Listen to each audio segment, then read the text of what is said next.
Starting to.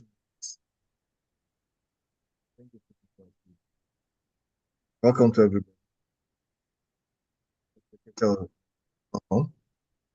Good to see you. It's been a long time.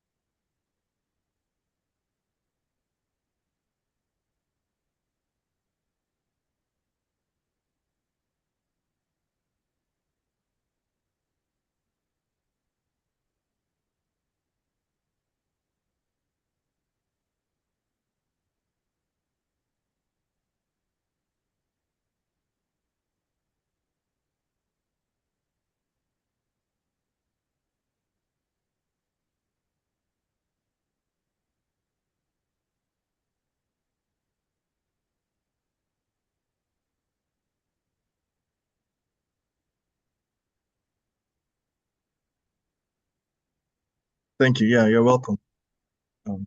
So if you have questions, you can ask them during the talk by unmuting yourself and asking. And at the same time, you can put them in the chat. At the end of the Prof. Mazza's talk, we'll take questions also. So you can type them in the chat or you can yourself. Okay, so I think we can start now. Okay. So good everybody, and you are welcome to the colloquium series of the African Physical Society. So we have planned a series of colloquia every month for the African Physical Society. This is a society of people who are physicists, and we come together to physics. So this colloquia series or colloquium series and seminar will be every month, and we'll be sending out notices for the series. So today we have the pleasure of having Professor Malik Mazza to give the colloquium series today. Professor Mazza is a native of North Africa. He holds a PhD from the University of Paris 6. He's currently he's in South Africa, and he's the UNESCO UNISA 8 Labs NRF African Chair in Nanosciences and Nanotechnologies. He's a joint staff of the University of South Africa and the National Research Foundation, South Africa. His H index is very high, about 98, and his I-10 index is like 66, with more than 29,000 citations. He's a fellow of various academies, including the African Academy of Science, the European Academy of Arts and Sciences, as well as the National Academy of Science of India, the Islamic Academy of Sciences, and the Royal Society of Chemistry, London, and also the New York Academy of Sciences. So Prof. Mazza has bestowed several awards and accolades, among which are the African Union Kwame Nkrumah Award for Excellence in Science and Technology, the Galileo Galilei Award by the International Commission for Optics, as well as the J. Vasconcelos Award for Education by the World Cultural Council of Hong Kong. And recently, he got the Kawarizmi International Award.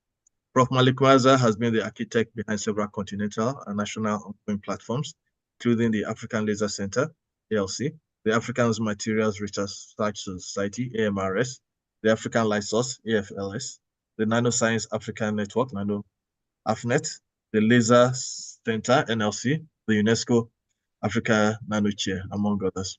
So today, you join me to welcome Professor Mazza as he talks to us about physics multidisciplinarity, nanosciences for SDGs, and how science can benefit the society. So thank you very much, Professor Mazza.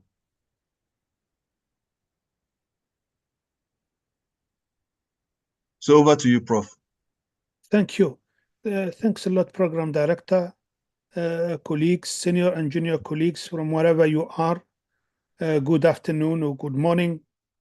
Allow me first to express my deepest gratitude to the organizers for their kind invitation in sharing with you some of our activities related to the multidisciplinarity aspect of physics.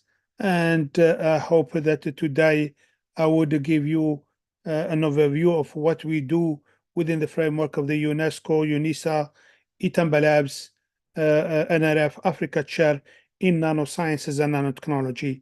So this talk is titled Physics and its Multidisciplinarity, and with a focus on nanosciences for sustainable development goals. And as it was mentioned by program director, the idea is to focus somehow on science benefiting the society, and to share with you how physics in effect allows us more or less to interact with a number of disciplines in view of addressing some of the challenges facing Africa and the whole globe, of course. This talk is given within the framework of the UNESCO Africa Nano Chair, if you wish, simply said, U2ACN2. It's a trilateral partnership between the UNESCO plus Fontenoy in Paris, the University of South Africa, UNISA, as well as Itamba Labs, which is the largest facility of the National Research Foundation of South Africa, NRF. I would just to mention that the science that I will be more or less sharing with you, if you allow me to do so, is related to the physics of material science at the nanoscale. And the nanoscale in nanometer, that is somehow 10 to minus 9 meters. So you would guess that if you take 1 meter, you divide it by 1,000, it gives you a millimeter. You take that millimeter, you divide it by 1,000, it gives you micrometer. You take that micrometer, you divided it by 1,000, it gives you a nanometer. Somehow it is the size of a necklace of 10 atoms of gold close together, put close to each other. That is more or less the size. And more, if you wish also, it is the size of the basal direction, in the basal direction of the DNA. While the DNA can be extremely very, very long, its thickness is within the nanometer.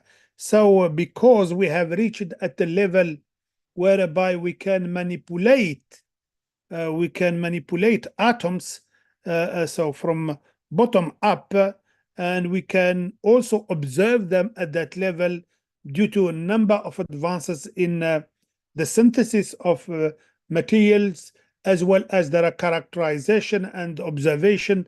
We have been, now we reach the point where we are capable to make materials at that nanoscale.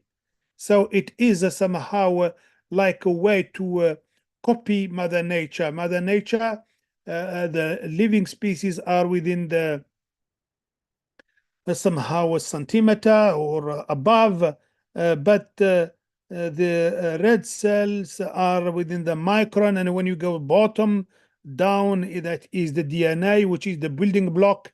And that building block, as I mentioned, it can be extremely very long chain, but the basal plane, the basal dimension, so the transversal dimension is in the nanometer.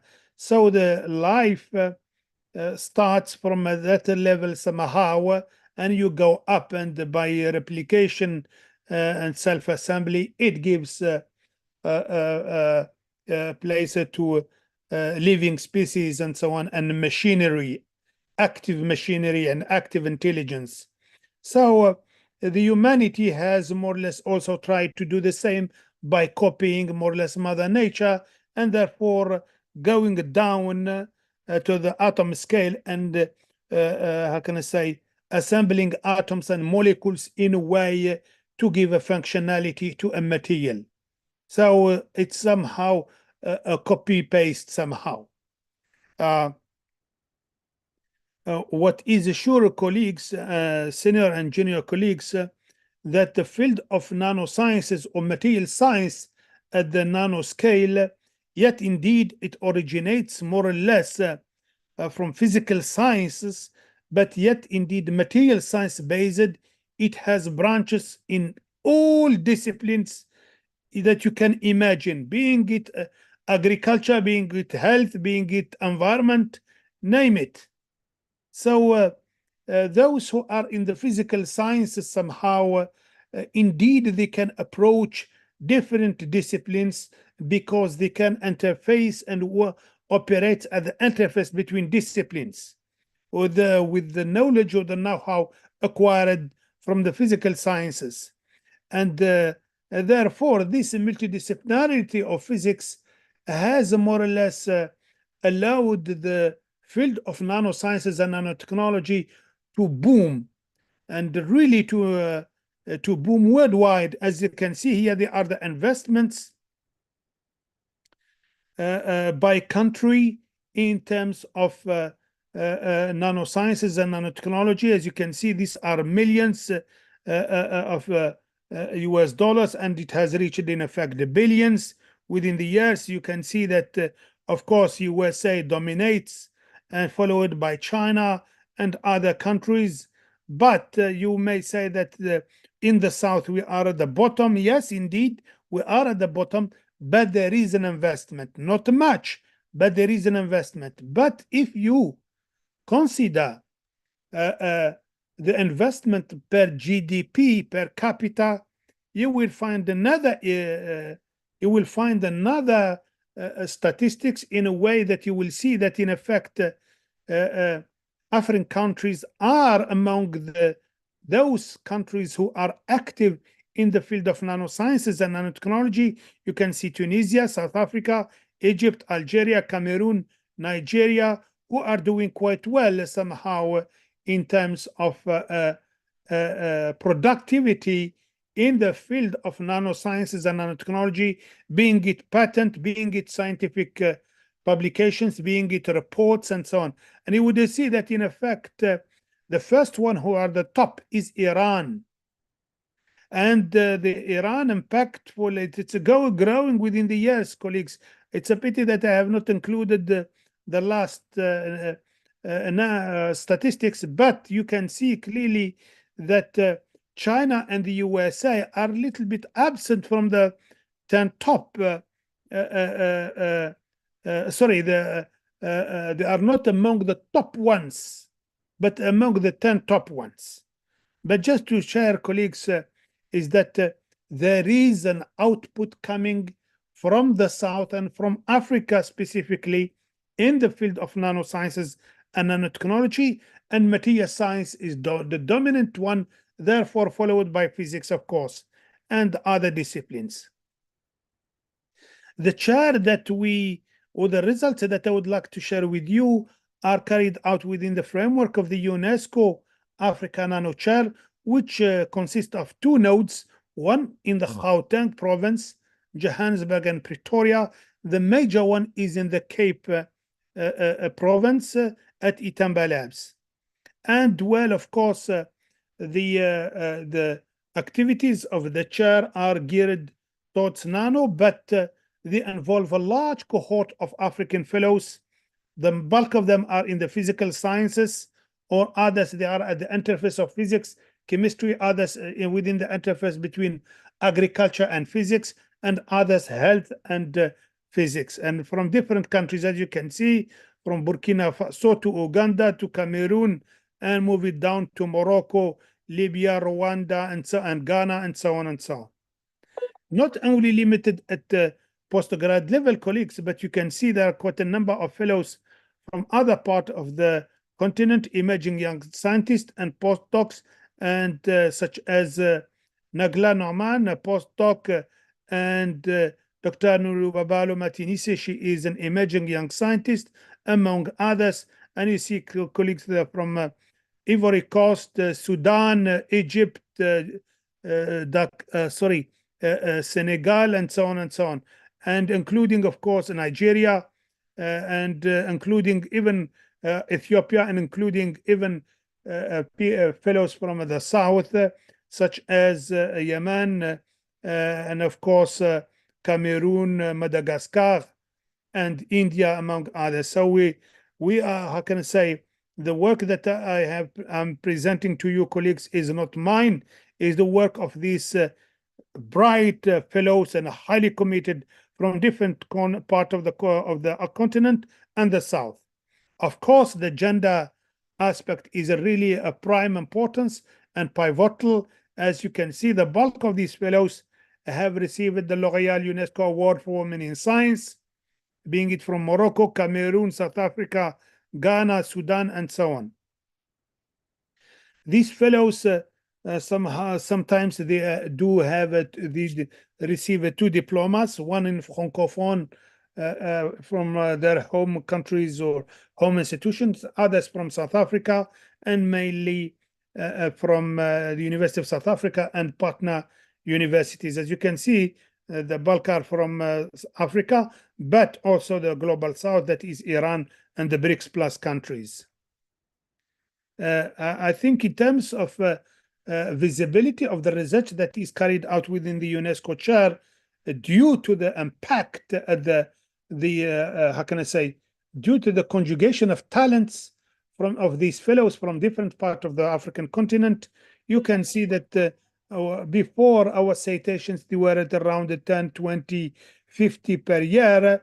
But once we embarked in this UNESCO chair and then on AFNet, therefore, creating a network and exchanging ideas, exchanging information, training, mobility of senior and junior scientists in between countries to South Africa and vice versa. You can see clearly the citations of the research outputs that are produced within the framework of the UNESCO chair and the Nanoscience African Network. Of course, there are other networks, the African Light Source, the Ensoleil, the African Network for Solar Energy, and others are growing within the years indeed. I think also one should mention that quite a number of countries have created their own national initiatives. Yet indeed South Africa was the first one, but none in the African continent, but followed by the Amanat in Morocco, Egypt, ENS in Egypt, Tunisia, Nigeria, Kenya, and Zimbabwe, and others. So you can see clearly that there is a real interest. In addition to that, the fellows who are trained within the UNESCO chair, they revert back to their home countries where they created other centers and can I say embarked in creation of initiation of a number of nano activities. And there are quite a number of centers in the African continent who are really bright and conducting word profile type of research, among others, those who are quoted here, and maybe I have forgotten some, but the research that I would like to share with you, colleagues, is done by these young fellows and students and emerging young scientists and senior scientists associated to us. All of them are done within the framework of the Sustainable Development Goals, and the SDGs are our compass. Why is that? Is that we wanted to ensure that quality education through PhDs and MSCs and postdocs and emerging young scientists, but we needed to do science for the society to address the, how can I say, at least some of them, and not all of them, but some of them. And I would like to share with you some of them related to SDG 3, that is health, water, SDG 6, and energy, SDG 7, among others. Colleagues, in the terms of health applications, what we have done, colleagues, is that we operate always in a way that we have fellows who are excellent physicists in computational, an excellent physicist in material science, an excellent chemist, and an excellent dedicated and a committed life science fellow. So we bring physics operating with other disciplines, chemistry and life science. And you can see clearly, colleagues, they are from different parts of the African continent and the South.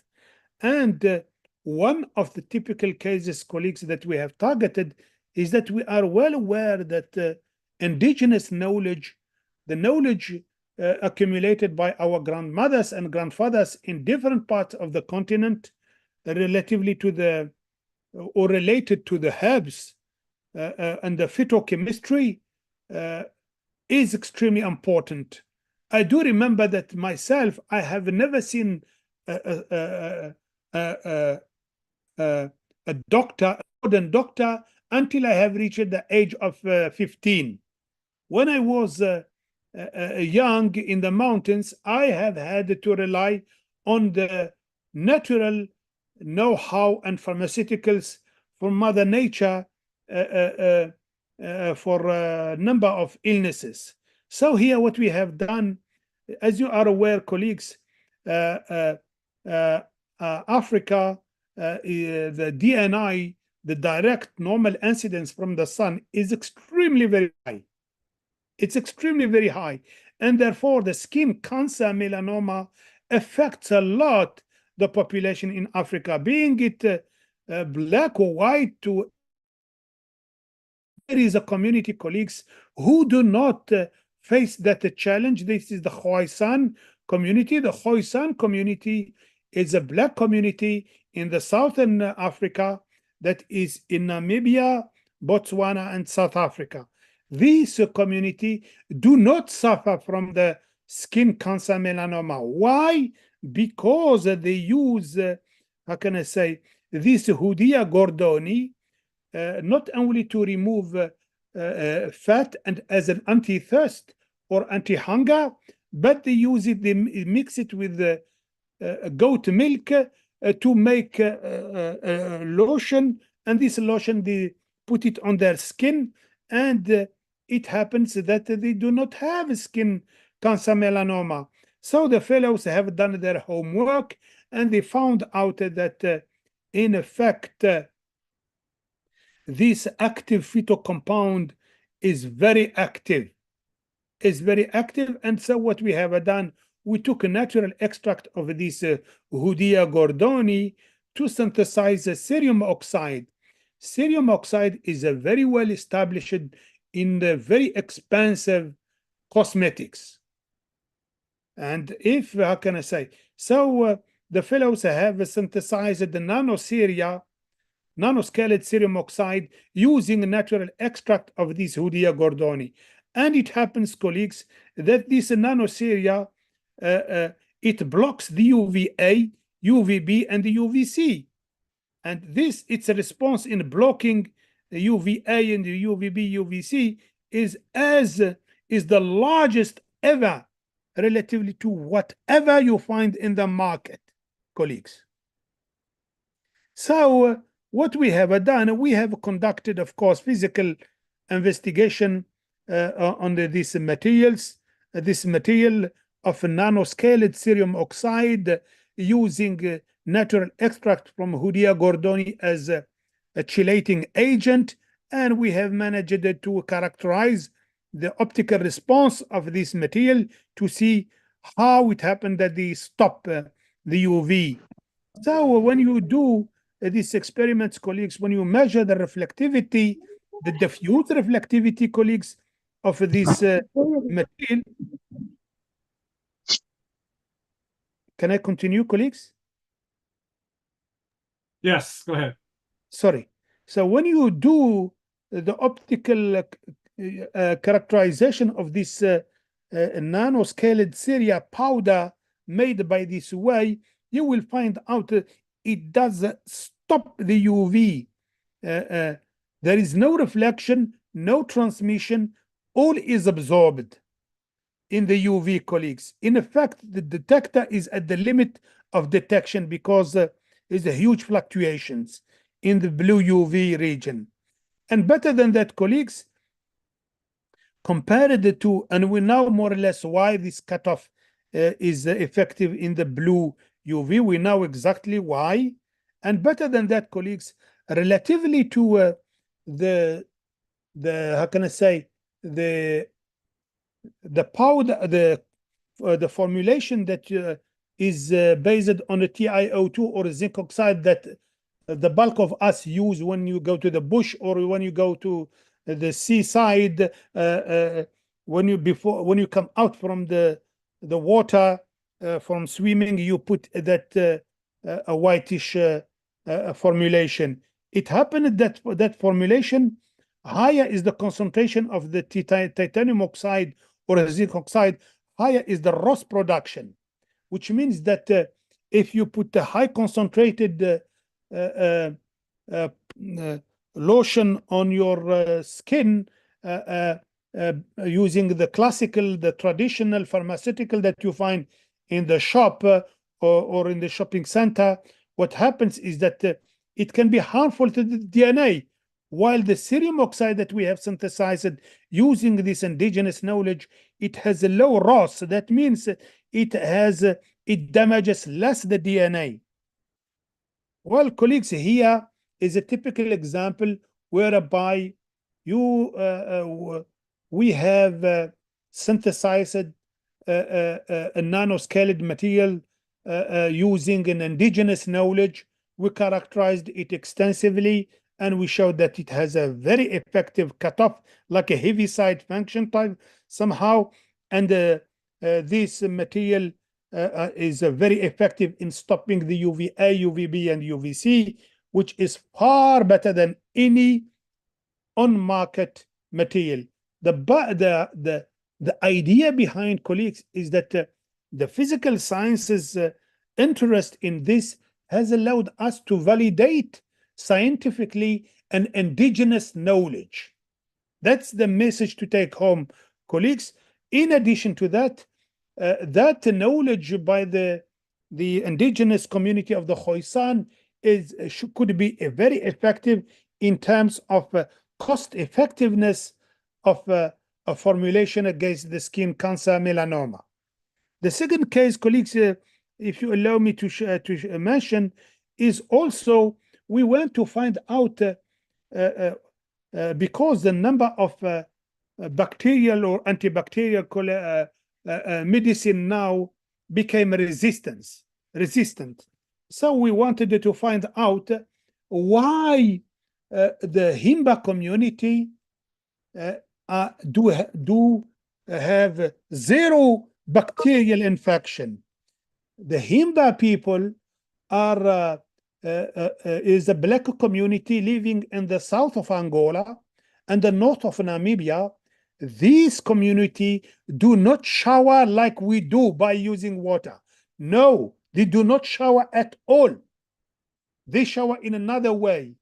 And how can I say, what they do, colleagues, they coat their skin all over, including personal locations, individual locations, and they cover their skin with the red ochre mixed with the goat milk. And when they have that lotion, they coat it all over their body. And what is outstanding, colleagues, is that these fellows not only have a low cancer melanoma, but they do not suffer from any bacterial infection. And therefore, we involved these two fellows, computational, high performance computational, of course, a physicist, a student, and a postdoc physicist, another postdoc chemistry, and they have worked together, and they have gathered the intelligence and on why the Himba people are not infected by this bacterial stuff. And it happened, colleagues, these Himba people, what they do, they live in a hot, extremely hot desert, a really hot area. And how can I say, they do sweat indeed, but they cover their full body, including the heads, with this red ochre. It's a rock that they crush to make a powder, and this red ochre that they crush in the form of a powder, they mix it with the milk, goat milk, and they make a lotion, and they put it all over their body, including their hairs and their genitals, of course. And what happens, colleagues? What happens is that this red ochre that they use, specific one, it's a nanoscaled nanoplatelets, colleagues. See here, it's 5 nanometers, this bar here. And these, colleagues, see here, and it happened that these nanoplates of red ochre mixed with the how can I say, with the goat milk, it stops the UV also, not at the 0%, but it stops the UV. Less than 5% is reflected, or less than how can I say, more than 90% is not transmitted, therefore quite a lot of absorption.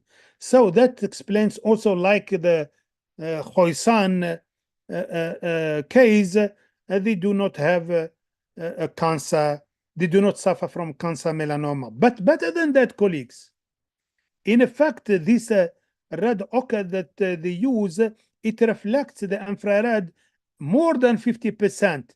Therefore, not only it protects them from the UV, cancer, melanoma, but it reflects their, it protects their skin from burning, because 50% of the sun is reflected. There is no sunburn somehow. But colleagues, the most important, colleagues, is the fact that these fellows do not suffer from bacterial. Why? Because this red ochre is an antibacterial against the E. coli and Staphylococcus aureus. It has a good response as an antibacterial, not comparable to the streptomycin, the standard one, but it is effective. The streptomycin may cost $100 a tube, but this one is less than 0.001 cent dollar, and it is accessible. So here again, colleagues, what was done, physical investigation of this type of materials has allowed us to give or to confirm scientifically an indigenous knowledge. That is a knowledge which was acquired by from the ancestors of the Himba people in the south of Angola, in the north of Namibia. And better than that, colleagues, it showed that in effect we could produce locally based on this material as an antibacterial at a low cost somehow. The other example that I would like to share with you, colleagues, is that the problem of fertilizers. We, all of us, have suffered and faced this rocket prices of food all over the continent and all over the south and the world. Why is that? Because the major in the agriculture, you are obliged to use fertilizers, and the major producers of fertilizers are Ukraine, Russia, and Belarus, with Morocco somehow for the phosphates. But the bulk ones are Russia and Ukraine. And therefore, you do understand, colleagues, instability of the region induces fluctuations in the market and instability in the market supply of fertilizers. So we have tried to find out if we could work with the agri colleagues to find out if we could come with a potential fertilizer, and in particular nano-fertilizers. And in that regard, colleagues, we have embarked, of course, involving two fellows in the agri sector, and a material scientist and a physicist, and a material scientist from the chemistry side point of view, from different parts of the African continent, Botswana, DRC, Egypt, and South Africa. And you would see, colleagues, that in effect, we are not interested by the organic fertilizers that everybody can make. We are interested by the chemical fertilizers, which are nutrient for the plant. That is the one that we are. And we thought that let's embark in robust modeling and so on, and let's find out if we could come in. I will not discuss these graphs, colleagues. I will make this presentation available to the organizers, and they can share it with you whenever you wish. Just to save some time, colleagues, I would like just to mention that, as you can see, the major fertilizers are in nitrogen, potash, and phosphate. The major supplier in nitrogen and potash are Ukraine and Russia, and the phosphates is Morocco and somehow also Russia. and other countries, Belarus and some. But we thought that here it involves a lot of chemistry, the same thing here, but here for physics has allowed us the high computational performance calculation allowed us to be confident that we can make something here from this side. And colleagues, what we have managed to do is to synthesize nanoscaled calcium carbonate and magnesium carbonate, as well as iron carbonate and potassium carbonate. You do understand that the calcium, iron, magnesium, and so on are nutrients for the plants, and whatever we have as iron in our body, we ingest it via the food that we consume.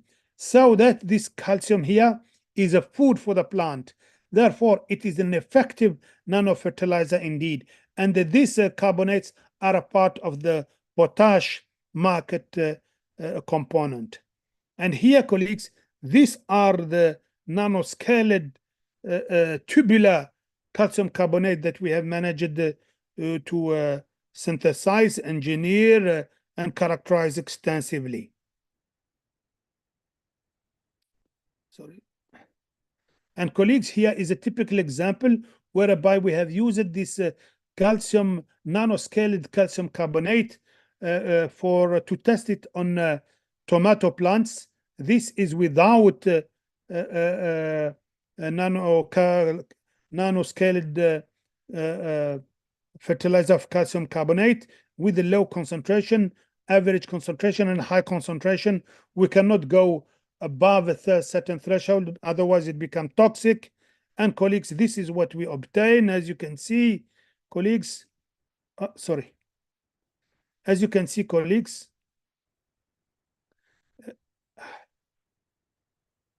the small one is, sorry. The small one, colleagues, here is without the fertilizer, with the small concentration, average, and high concentration. What is sure is that, colleagues, the size, the fertilizer is very effective, and the value, the nutritive value, is has been demonstrated equivalent indeed.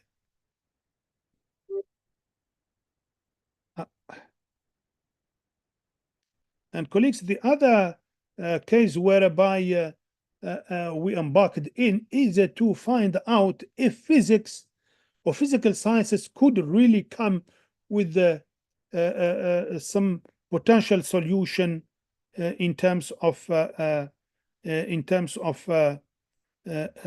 water cleaning. Why, colleague, water is extremely important? Again, here, colleagues, we have involved engineers and high engineers with the physical sciences background, and engineers,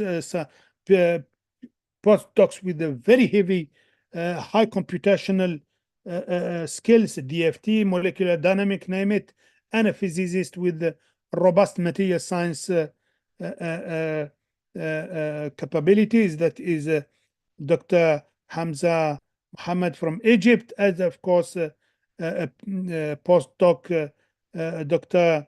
Nandipa Bota from South Africa, as well as a PhD from Senegal, Dr. Adama Fall, now graduated also. And colleagues, here is to find out if we could find a material, if we could design a material who would be allowing us to clean water. Why is water is extremely important, colleagues? Here is the UNECA, the United Nations Economic Commission for Africa predictions, as well as the World Health Organization. Here it gives more or less, colleagues, the availability of water in African countries. As you can see, colleagues, the cyan bars are the level of waters in 1990. The yellow ones, the dark bars, are the level of water expected the next year, 2025. As you can see, colleagues, the bulk or all African countries will be under vulnerability level, and others will be under stress level. but many will be under scarcity level, which means scarcity. That means people will not be able, some communities will not be able to have water to drink. So this is extremely very serious. Therefore, including, as you can see, South Africa, Egypt, Somalia, Malawi, Rwanda, Burundi, Kenya, Cape Verde, and Djibouti. And colleagues, these are predictions without the increase of temperature climate-wise globally. And colleagues, we have had to find out a potential, an ideal photocatalyst. And one of the ideal photocatalysts is titanium oxide, which is available in a number of countries in Africa, from the north to the south. And this TiO2 is a very well established semiconductor with the band gap of around 3.1 electron volt. And when this TiO2 is you shine it with the UV, it creates an electron hole band, an electron hole pair, and this electron hole pair will create very aggressive Ross materials. And these Ross materials, highly oxidative compound, will attack any contaminant, being it bacteria, being it a dye, being it whatever, in the water. So, and killing these germs, killing these pharmaceutical, or decomposing these pharmaceutical compounds, as well as the dyes. In particular, the countries like Morocco, who use extensive amount of dyeing textiles. And this TiO2, unfortunately, you have to shine it with the UV. But unfortunately, sun has only 5% of UV, not much. But we need, therefore, to have to engineer this TiO2, to modify it in a way to reduce, to make it active for visible light or infrared light. And in that regard, colleagues, we needed to modify it. Well, the natural structures of the TiO2 consist mainly on three crystallographic structures: anatase, rutile, and brookite, which are used. Nearly all of them have nearly 3.1 electron volt, 3.0 electron volt. Therefore, you need to excite with the UV radiation to create an electron hole pair. We need to engineer a TiO2 in a way to excite it, to create an electron hole pair with the lower wave, with the higher wavelength, with the lower energy. Why? Because the visible range is available with the sun. So the computational colleagues and so on have showed us that if you want to make the TiO2 its band gap reducing, you are obliged to create defects on the surface. So if you create oxygen defects on the surface of clusters or nanoparticles of TiO2, you will be able to reduce the band gap extensively from the 3.2 electron volt to 2.14 electron volt to 0.039 electron volt, nearly making it as a metal. So we have had to do it, and it happened that how can I say, this fellow from Senegal, with the help of these colleagues from South Africa and Egypt, as well as from fellows outstandingly within outstanding computational capabilities, have managed to tell us how we do it. And indeed, this fellow from this team altogether have succeeded to make a gray to black TiO2, because the normal TiO2, being it anatase or rutile, are yellowish or white, but not black. It can't be. But when you create defects on the surface, indeed you can make a black TiO2. And this black TiO2, it can only you make it when it is nano. You create defects of oxygen on it. And how you do it, how you do it, it will be published soon, let us, colleagues, to finalize the patent, and when the patent comes out, we will share with you exactly how we do it. What is sure, colleagues, is that when you do characterize this black TiO2, you will find out it's nearly like anatase. This is the Raman spectroscopy, as we say. We do it and we compare. It has a response of like TiO2, but defective. How can we see the defective? We go to electron spin resonance studies, and we see that indeed there is a signal which is proper to the oxygen deficiency on the surface. That is the signal which is related to this. And colleagues, what we do is that because they are black, therefore they do not reflect light. They are black, they absorb. And colleagues, by opposite to anatase and rutile, they have a high cutoff. It's in the infrared, and the cutoff is not in the UV vis, but in the visible near infrared. That means the band gap here, we have created an indirect band gap, which is far in the not in the UV range, but in the infrared range. And that means, colleagues, that this black TiO2, which absorbs light like this, would be active in the UV vis, and not only in the UV, but in the UV vis, even near infrared, as you can see here. And colleagues, what does it mean? That means that when you take water contaminated with methylene blue. Methylene blue is a typical, colleagues, dye, or it's equivalent of a dye or a pesticide. If you decompose this methylene blue, you can decompose any pesticide in the agri sector that the farmers do use. So it's a reference. So here, colleagues, water contaminated with methylene blue, and here we injected some black of titania and we exposed it. We left it for a number of time, that is half an hour. As you can see, after half an hour mixed with that black TiO2, it's nearly the decoloration can be seen. Now, if you leave it for 2 hours, for 2 hours, colleagues, the methylene blue is nearly completely decomposed at more than 95%. And the absorbance of the methylene blue is here. After 2 hours, this is what you see, colleagues.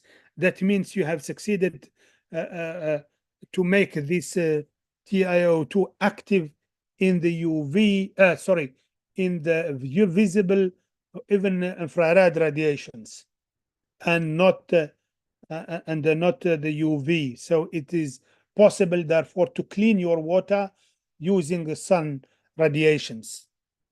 That is what does it mean, colleagues. And as you can see, colleagues, in this case specifically, here, robust high performance computational was used, DF, to guide us on how we will be able to engineer, how can I say, a black TiO2, a material which normally should not exist in nature, but artificially you have created it, you have engineered it. But that was thanks a lot to the guidance of the computational and the modeling, somehow the DFT and the molecular dynamic, and involving a life chemistry background, a young scientist, and a postdoc, and also an emerging young scientist, very good in physics, with the robust skills in material science, Dr. Hamza from Egypt, and Dr. Nandipa Bota from South Africa, and Dr. now previous PhD, but Dr. now Adama Fall from Egypt, from Senegal, managed to come with these outstanding results, colleagues. And you do understand that once the patent will come out, hopefully we'll be able to assist our farmers to clean water and also to clean our wastewater in a cost-effective way, not a technology coming from the north that is, but we will be able to make it ourselves. The other case that I would like to share with you colleagues is to show you how phase transitions, the science of phase transition allow us to more or less to come with an outstanding technology. As you can see, colleagues, this is a graph. This is a reference graph that is called the Enquist landscape. The Enquist landscape gives us more or less the different energy technologies, which generative technologies, the energy generative technologies, and their footprint in terms of landscape is split in two parts. That technology which have a CO2 footprint positive and those who have a negative CO2 footprint.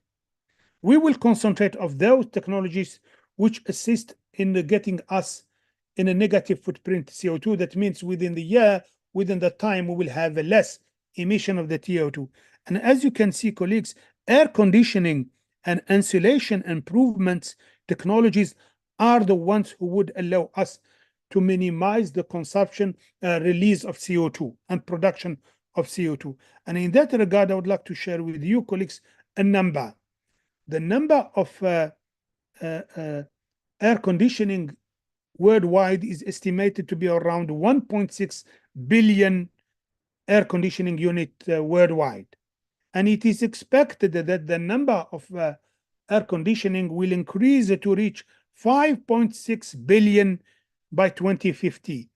Colleagues, this is huge, and the energy required to operate 5.6 billion by air conditioning, colleagues, is the energy that is used by the USA currently. That is the energy plus the energy used by Europe, plus the energy used by China, plus the energy used by the Middle East. You would understand, colleagues, this is impossible. Impossible. There is no way that we will be able to have air conditioning operating with this unless we will generate huge amount of CO2 if we continue. Therefore, we need to come with the green energy. And what is this green technology that we have to come in? So as you can see, these are thermographs of a house and a car operating in a normal way. You would see that, colleagues, the heat exchange is mainly through the windows, both in housing buildings as well as in cars. Therefore, we needed to come with a material which would stop and minimize this heat exchange between inside and outside. And for such colleagues, we needed to come with the material coatings, with the material coating which is smart, which would stop the heat when it's hot, which would allow heat to come in when it is cold outside. So we need to design this material, this coating that we will paint somehow on, or we deposit, we coat on a glass, normal glass. And that material, colleagues, have been investigated extensively by this fellow physicist by training, a physicist by training, a mathematician, and how can I say, modeling young scientist, postdoc from Sudan, from South Africa, and student PhD who would soon become a doctor also from South Africa, involving a number of colleagues who are now from in Cameroon. Others who are trained in this field here are overseas, such as Dr. Kana Jean Bosco Kana, originally from Cameroon, who have been trained in nanophysics, and now he is a managing director of research at Intel in the USA in Arizona. As I mentioned, just to give a clear idea here, colleagues, here there is the toy house whereby one window is non-coated with this smart material, and the other one coated with a smart material. And inside the room here, this artificial house, there is a thermometer, as you can see, colleagues, and shined both by a lamp, and this halogen lamp is the equivalent of 1.5 sun. As you can see, colleagues, the temperature measured in the room without the coating is around 42 degrees Celsius, while the one coated with that material, what we call thermochromic material, the temperature is around 33 degrees Celsius. And you see, colleagues, there is a difference of 10 degrees approximately. This is a huge from heat management load. This is a huge, colleagues. And in effect, recently, these fellows have managed to come with a thermochromic vanadium dioxide material, which transits at nearly room temperature, with the assistance, of course, of these PhD students, Dr. Spundu Khanyile. So what is this magic? And it has nothing with magic at all. It is science driven. What is this coating here? This coating biomimics this material, this animal. If you come to the southern how can I say, Africa, you will see it. If you also go to Qatar and to Emirates, as well as some parts in Kenya now, this is the Khamsbok, and this is the logo of Qatar Airways. This animal is capable not to drink water for weeks, months, somehow even a year. Why? Without losing its the water which is contained in its body, because it controls its sweating. How it does that, colleagues? How it does that? Sorry.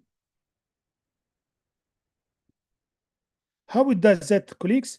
It does it in a way that it consumes through its nostril oxygen. It controls it.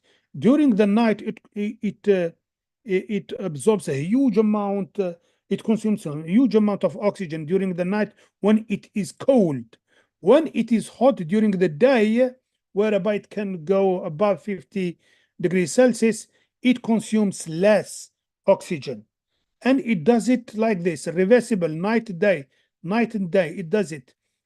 What if, can we find a material which would have something like this, which changes with the temperature like this, but in terms of electrical resistance, not in terms of oxygen consumption, but in terms of electrical resistance or conductivity? We're looking for a material which has a high resistance when it is low temperature, and it has to have high resistance when it is low temperature, and low resistance at high temperatures. That material does exist, colleagues. Indeed, there is that material. It's called vanadium dioxide.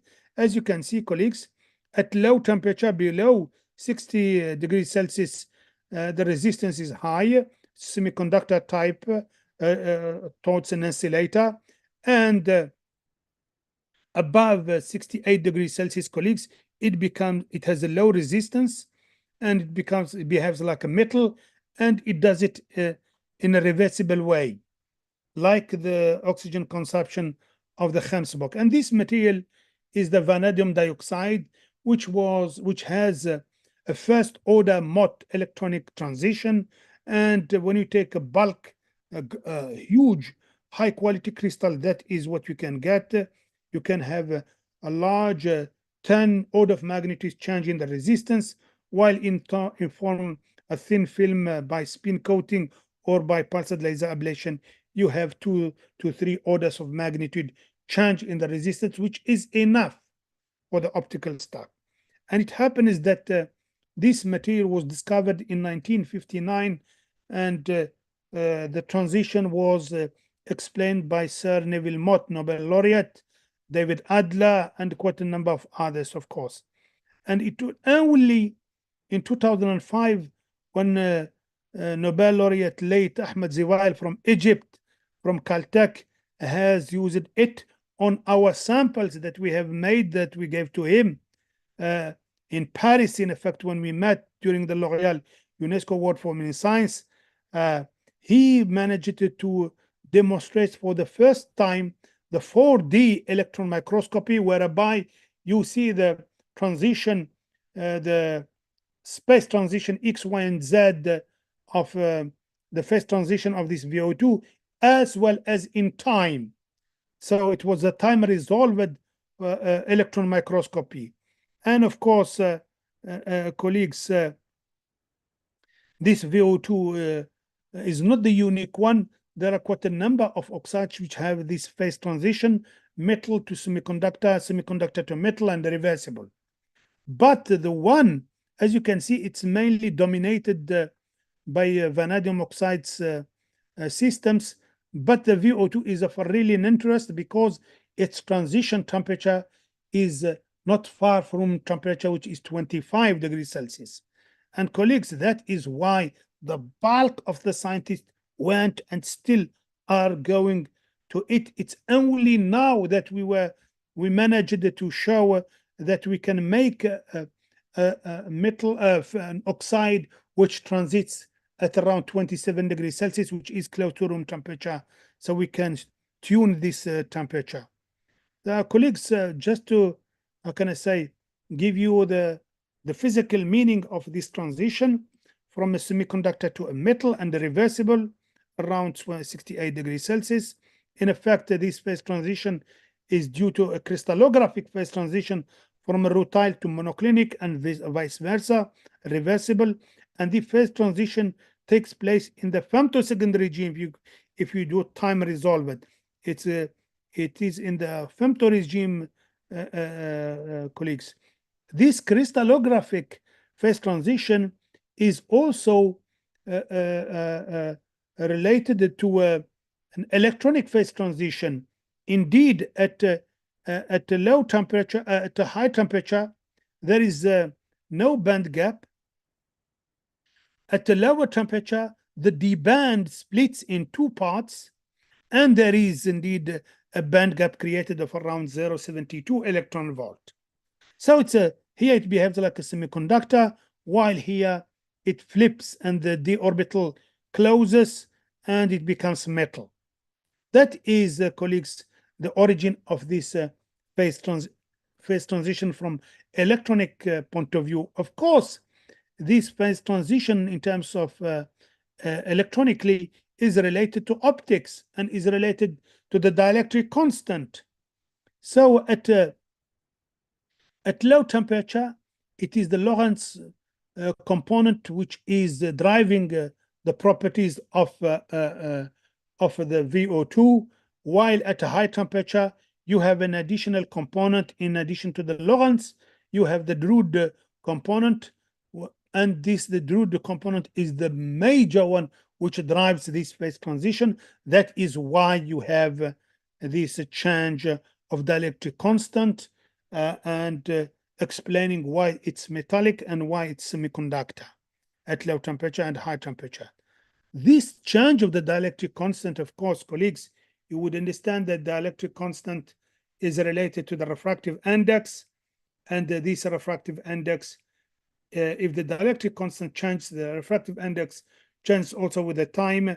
And as you can see, this is the electric constant, this is the refractive index, the real part, versus the wavelength. We're within the different parts of the spectrum at different temperatures.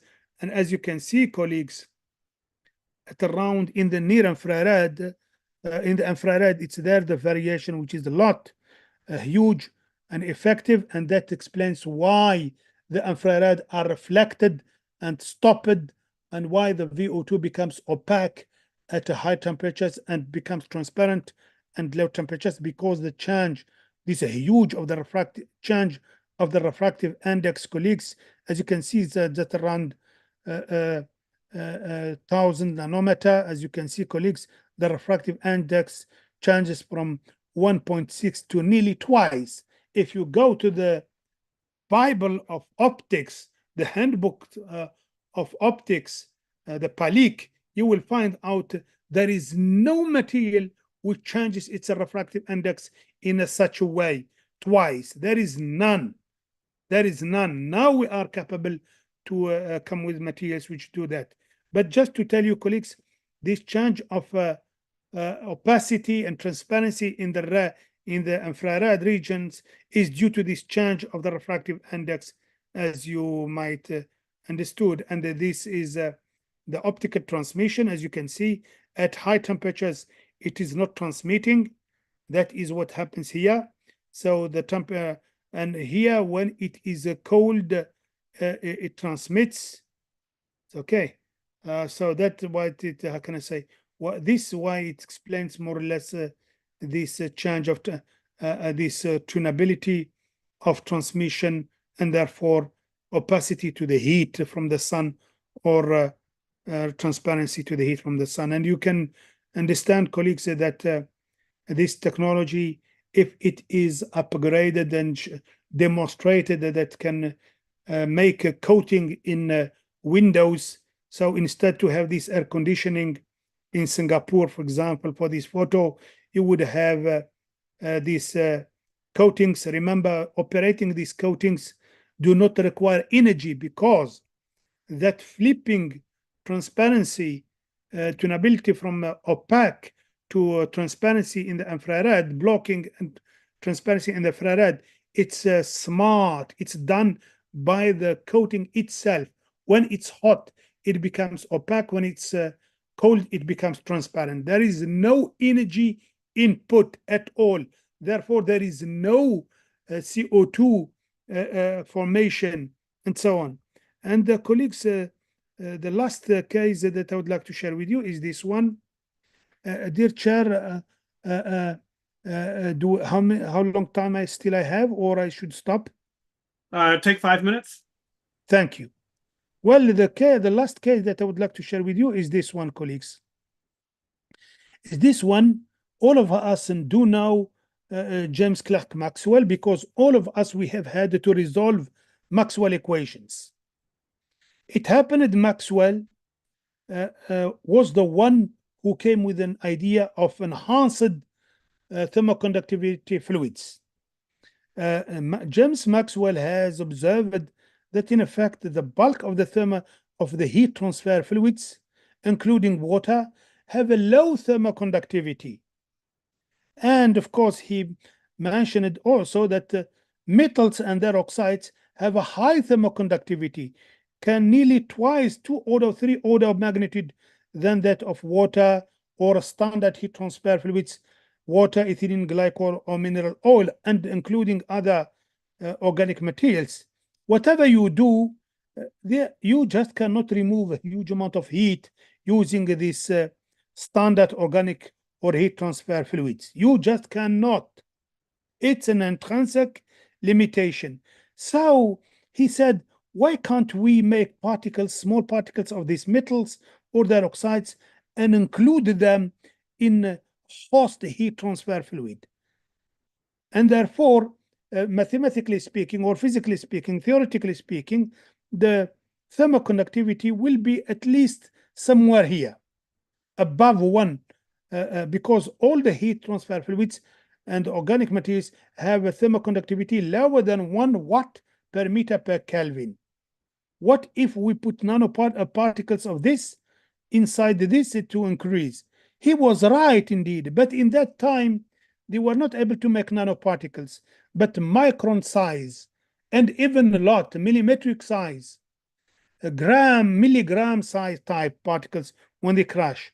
And unfortunately, due to the gravitation, this particle will settle down, and therefore there will be phase separation from the particles themselves and the host fluid, and therefore you lose the notion of a nanofluid or a mixed fluid.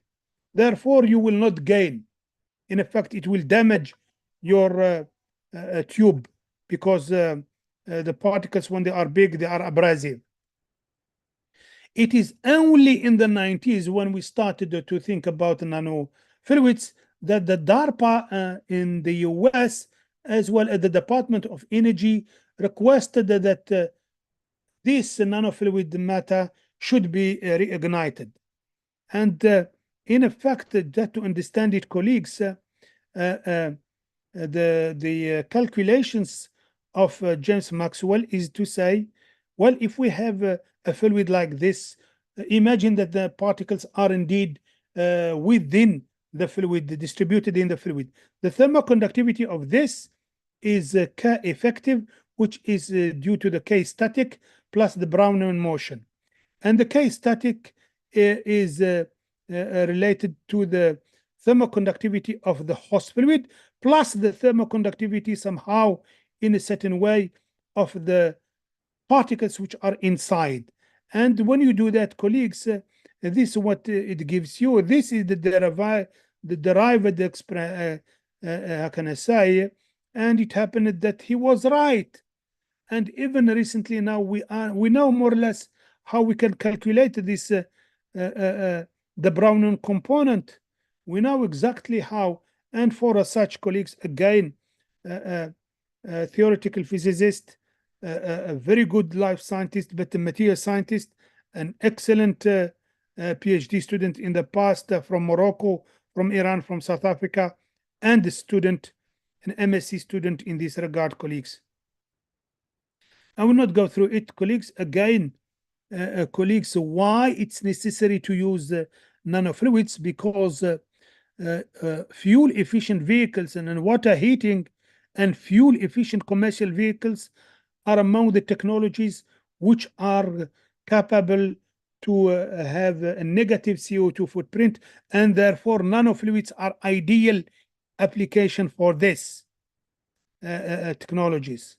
So colleagues, as I mentioned, the idea is to make a nanofluid consisting of nanoparticles of these materials dispersed inside heat transfer fluids.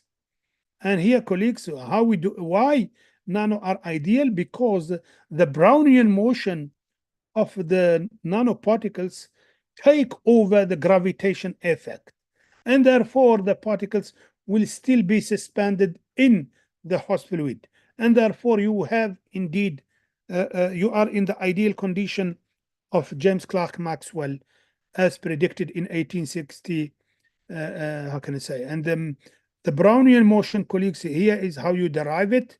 We know how to calculate it and how to estimate it. Their application, this is more or less, colleagues, the historical stuff, background of the nanofluids, but it was in effect the Department of Energy in the US and the DARPA who were the first one to boost this. And it was in the era of President Bill Clinton where this, how can I say, nanofluids came in a force.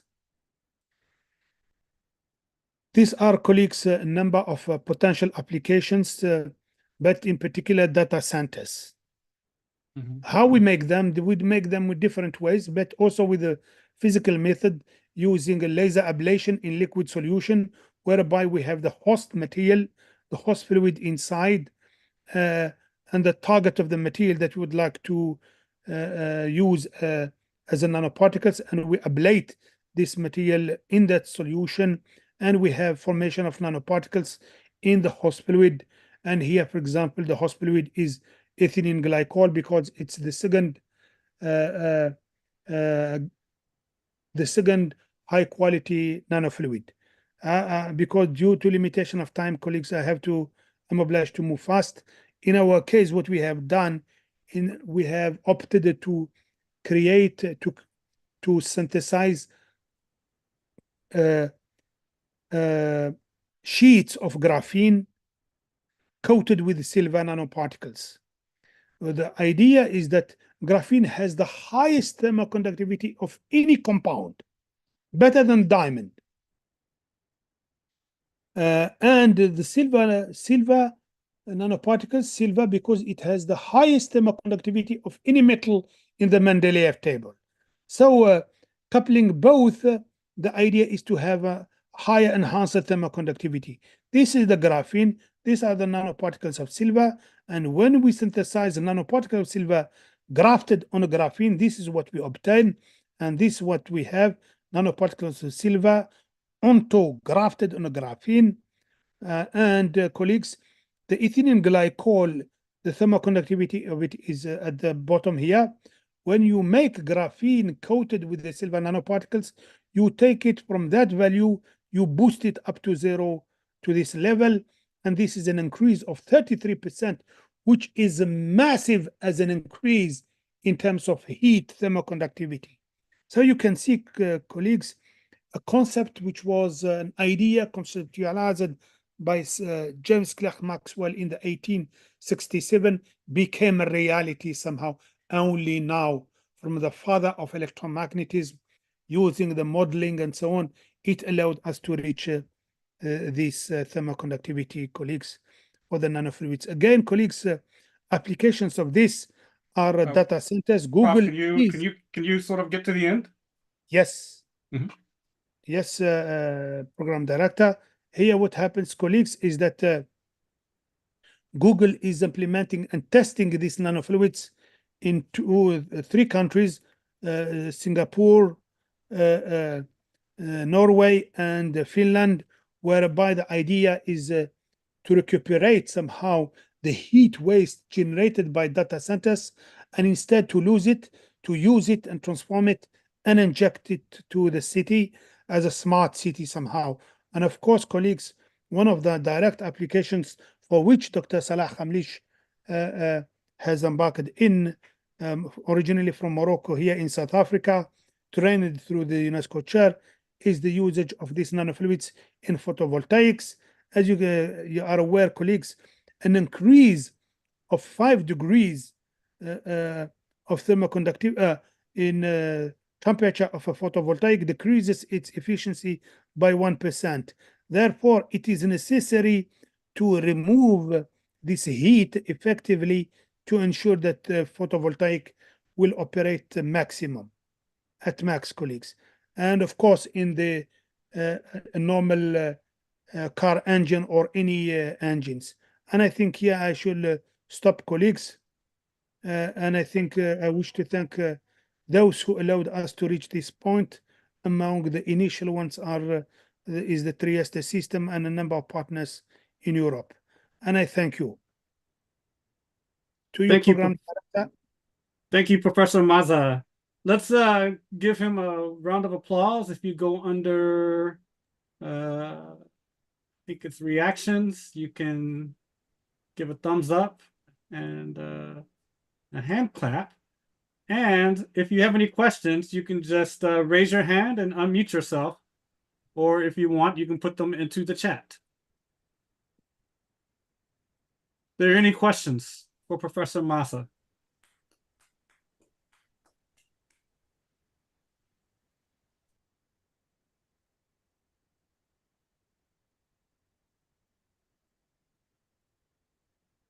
Christian, you can unmute yourself and ask.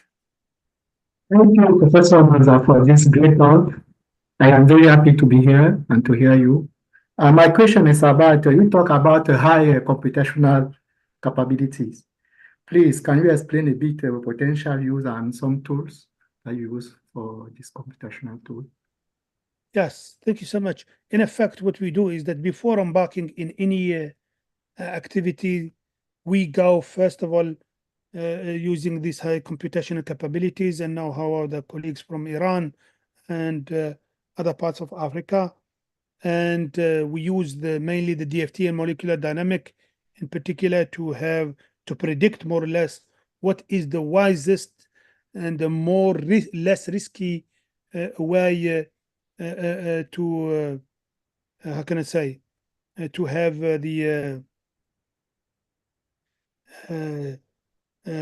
to have the ideal or the most probable likely positive output.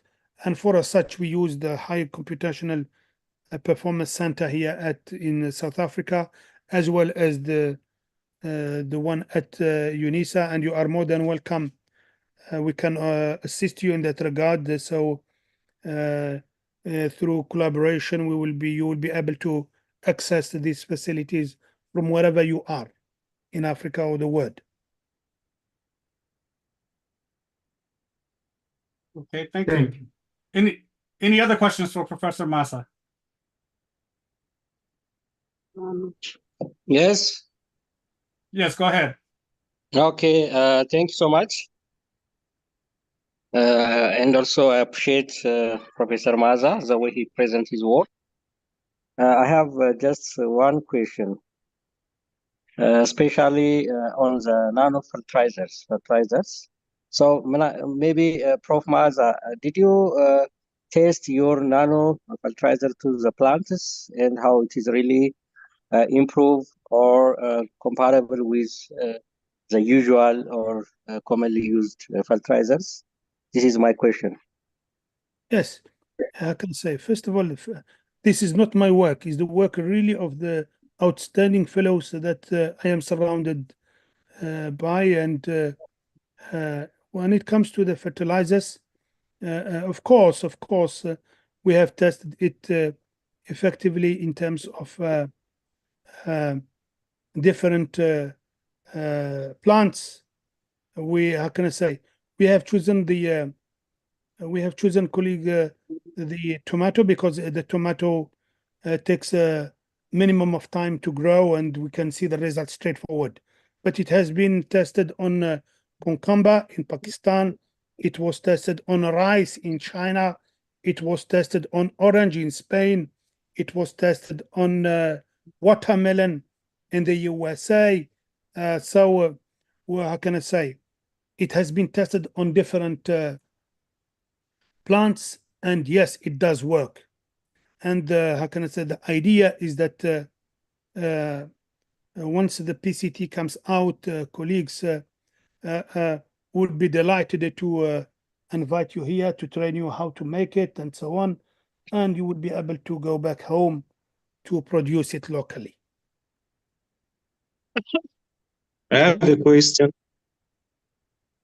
Go ahead.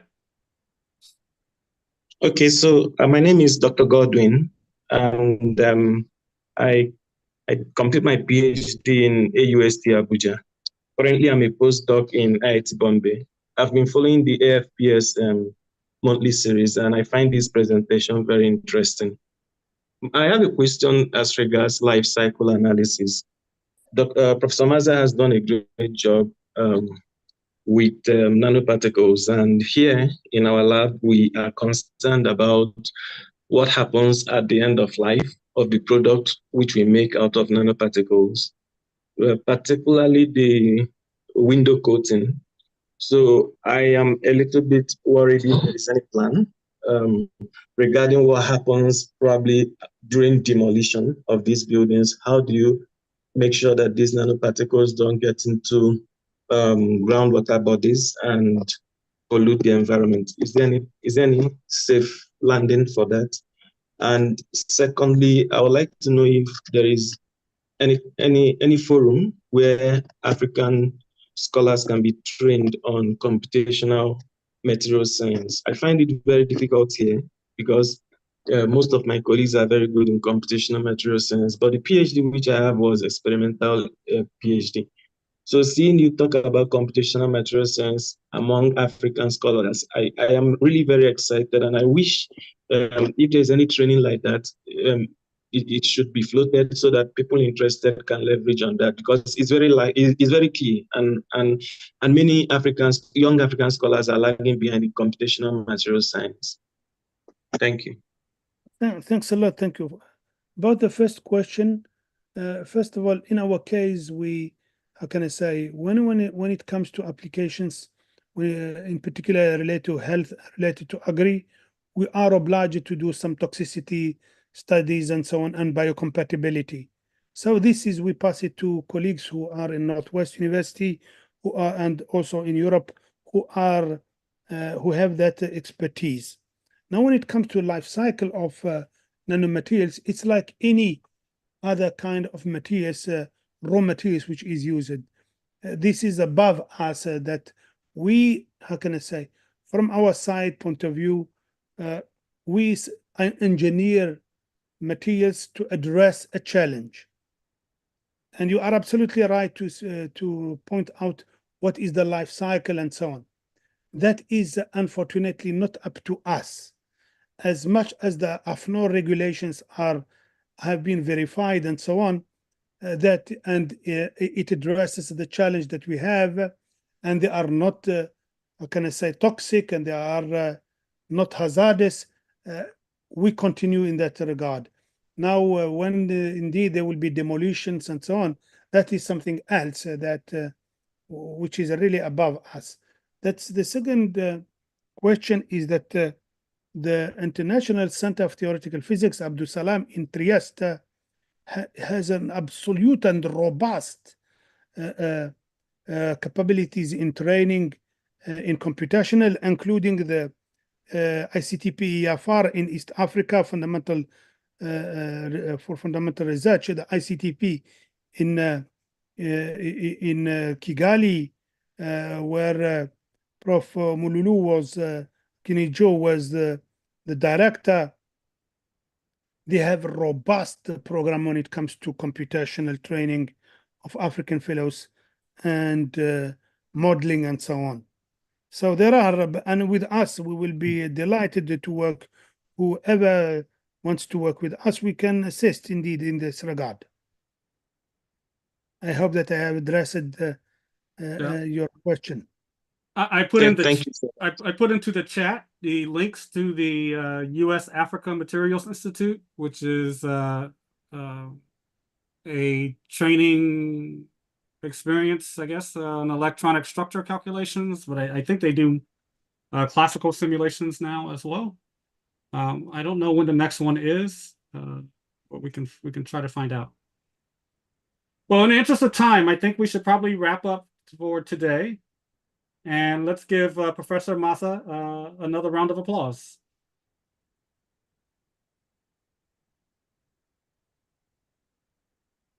And if you have any other questions for him, you can just contact the African Physical Society and we will forward them, or you can contact Professor Massa directly if you have his contact information. Thank you, everyone, for coming today. Thank you, Professor Massa.